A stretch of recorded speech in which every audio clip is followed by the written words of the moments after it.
For today's video mga katropa pigs, halina't samahan nyo ako dito kung saan meron nga tayo ditong biik na muntik na siyang mawala or mamatay.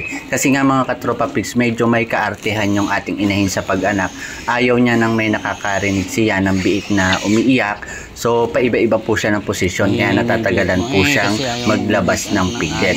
So ang nangyari po dito ay medyo kinukulang na sa hangin yung ating mga biik, kaya kung mapapansin nyo dyan sa video mga katropa pigs ay hirap na sa paghinga yung ating mga biik. So muntik na po siyang maging stillbirth. So kaya ako kinakapa yung pusod para malaman ko kung may pagtibok pa ba na nanggagaling mula dun sa kanyang pusod. So pinagpag ko lang siya mga katropa pigs para kung may lamad man dun sa ilong niya or sa bibig niya ay matanggal. So medyo hindi ko nadahan-dahan yung paggalaw ng biik dahil nga solo lang tayo dito, so naghahawak din tayo ng camera para din makapagbigay tayo ng idea sa ating mga katropa pigs.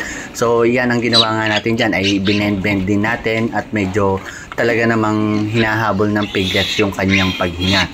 So pinilit nating mai-recover yung piglets at awa naman po ng Diyos ay na-recover natin. So sinundot-sundot din natin yung piglets, yung bibig ng piglets para lamang mapakalabas natin yung kung may lamad man na nakabara. So dito mga katropa pigs ay paulit-ulit lang yung ginawa ko at pinapump ko nga dito sa may parting tiyan.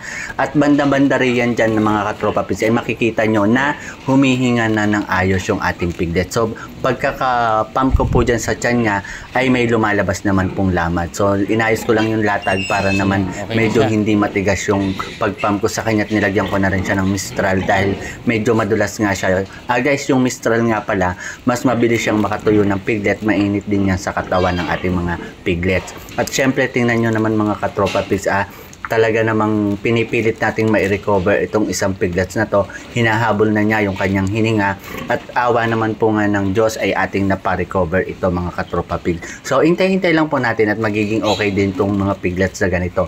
Kaya mga katropa pigs, pag kayo ay may lumabas na piglets na nahihirapan ng huminga or kapos na sa paghinga, ganito lang po yung gawin ninyo para naman po ma-survive ninyo yung inyong mga piglets. So for today's video guys, ito lang muna. Maraming salamat sa iyong panonood, pagla-like, pag-share, pag-comment.